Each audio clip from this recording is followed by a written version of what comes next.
Let's begin the fundamentals of Blender. What's up? I'm Jonathan and welcome to Maker Tales, where I'm sharing my maker journey to help you go further in yours. So don't forget to subscribe and hit that little bell icon to never miss an opportunity to keep making. This video and a few videos that follow after it are all about the Blender fundamentals. Of course, it's all going to be done through the eyes of Blender precision modeling.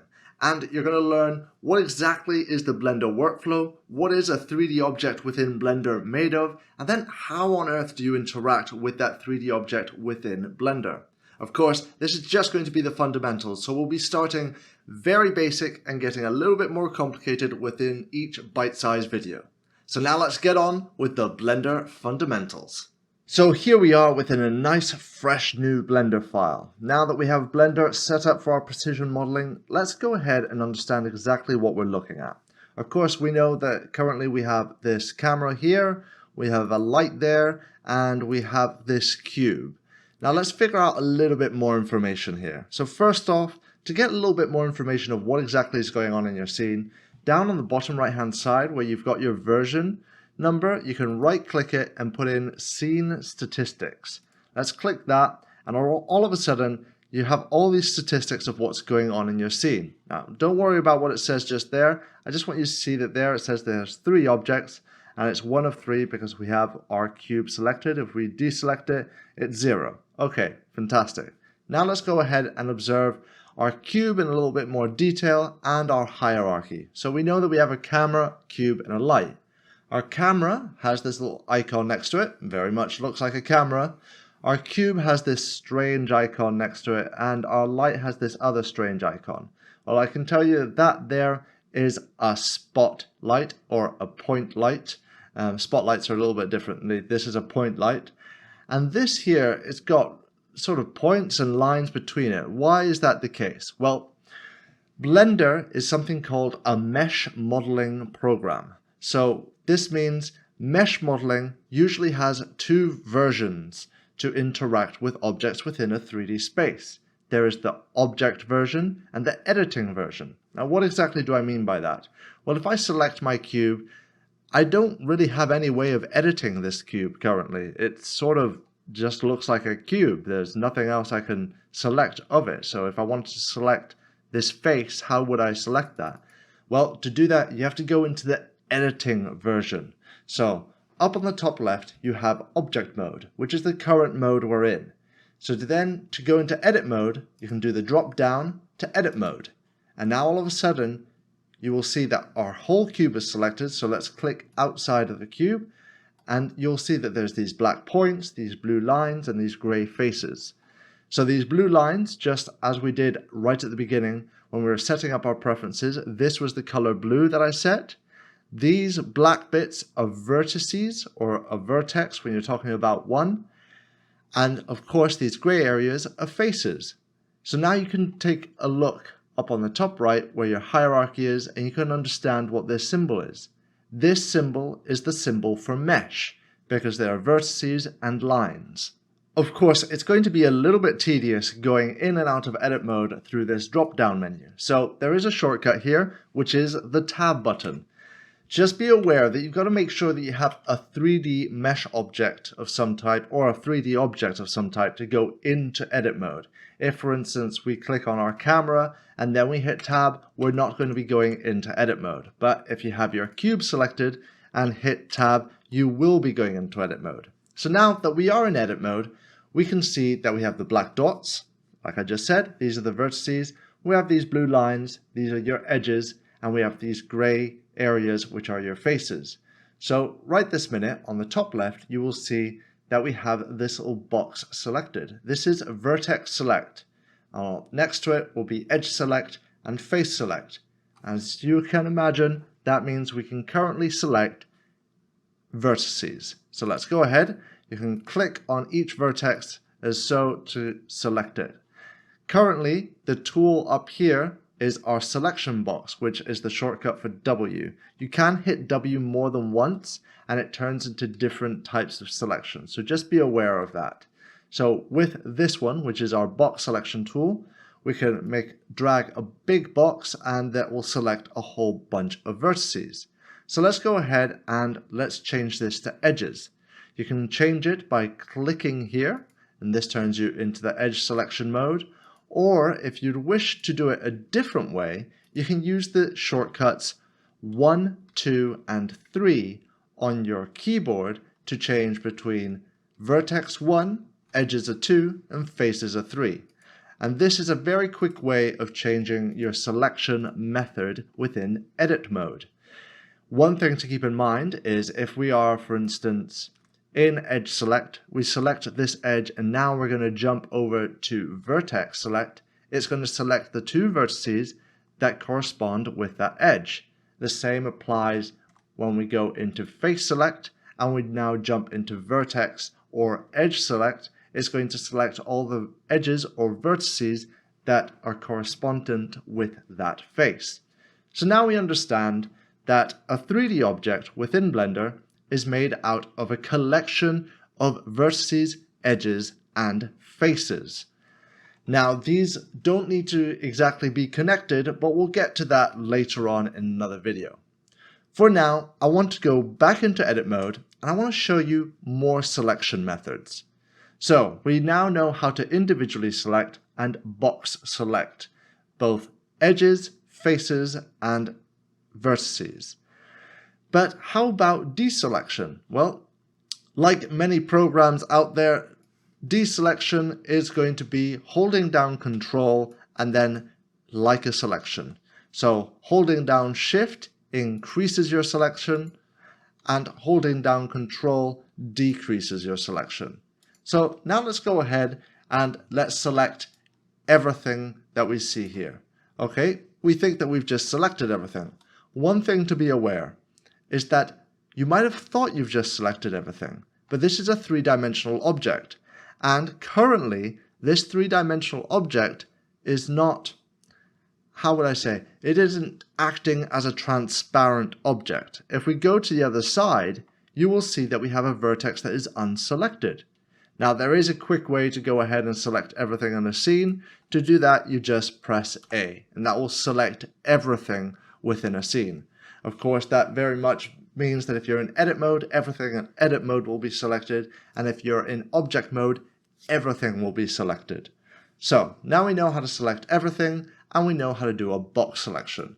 Now let's go ahead and let's show you a few more advanced selection methods. To cover our advanced selection, there's a little file down in the description that has this Blender file. I'm going to show you how to create an object like this later on, don't worry. I just want to keep this video to very much just selection. So just download the file down below and then we'll carry on. So this here is something called a UV sphere.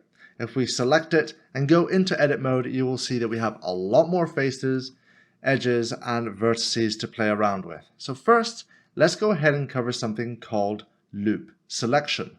As the name implies, we are going to be doing a selection of a loop. So first, let's go into face selection with the shortcut of 3. Let's select a face, and now let's say that I wanted to select all the face around this edge. So let's go ahead and figure out how to do that. Well, to do that, we're going to hold down Alt and go as close to the edge as we can, or semi-close to it so it's obvious. And then when we left click, it's going to select that loop. The same applies for wanting to go for the loop up above, but something has changed here. Y hasn't gone all the way around. The main reason why is because we have a triangle up here, and a triangle doesn't have a top edge, a bottom edge, a left edge, and a right edge. This is how it's calculating our loop. So we have to make sure that if we're wanting to do and use loop selection, it's very much that it is a quad. So with that said, let's go ahead and see how loop selection works within edge mode. So now let's go and select an edge, hit Alt and click. It's selected the loop around the ball. Fantastic. So that's nice and easy. Same applies vertically, and once again, it's not obvious up here what's going on. We can also do this with vertices. We select a vertex, go a little bit to the right of it and click, and that's going to do a loop selection, or you can go above it and click and that will do a loop selection that way. So that there is loop selection. Next, let's take a look at two things at the same time, which is inverting a selection and increasing a selection. So let's go and click this top vertex here, and let's say I very much wanted to select all of these rings that were going down it. How would I do that quickly? Well, the best way would be to increase my selection. To do this, I use the numpad plus with control. So control numpad plus increases my selection, and I can use numpad minus to decrease my selection. So let's increase it a little bit, and you know what? Now I want this to be inverted. I want what's selected right now to be not selected, and what's not selected to be selected. Very easy shortcut here, which is Control I, and that inverts your selection. Now you can use both of these within edge mode as well. So if we select these edges here, I'm going to hold down Shift to increase my selection a little bit as well. And now I'm going to go ahead and do Control I. We've inverted our selection, and the same with our faces. So let's go here. I'm going to go Control plus a few times, and now I'm going to invert my selection with Control I. So that there is how to increase and decrease selections using your numpad, as well as how to invert a selection. While we're at it, let me show you two other ways of doing selection. One is called Pathway Select, and the other one is called Circle Select. So Pathway Select, as the name sort of implies, is that the selection will be as a pathway. So let's select one face here, and let's say I very much want to select the face over here, but I don't want to go ahead and draw a box selecting all the faces that's going to take me there. Well, if I hold down Control, what it's going to calculate is the quickest face route to that other selection point. So I'm going to left click, and as you see, it has selected the pathway. So holding down Control, I can do click, click, and click, and click, and as easy as that, I have this selection. So it's a little bit abstract, pathway selection, but it can be useful for those niche circumstances. Now let's go ahead and cover something a little bit different, which is the circle selection. It's different because it doesn't really interact like the other selection tools. So now let's go ahead and hit the shortcut key, which is C for circle selection. You will see that this circle appears around your mouse. Now how do I cancel this? Well, I can hit escape, or I can right click, and that cancels my selection. Just before we go back into circle selection, let's go ahead and turn on vertex selection, and then hit C to go back into circle selection. As it implies, it is a circle that you can sort of paint with. So let's hold down left click and drag this across, and you will see that we are selecting everything that we go over with. Now, if you're wanting to deselect things, it's not going to be using the control. You're going to be holding down Shift, and now painting will deselect. You can also do this with the middle mouse button, and you won't have to hold down Shift.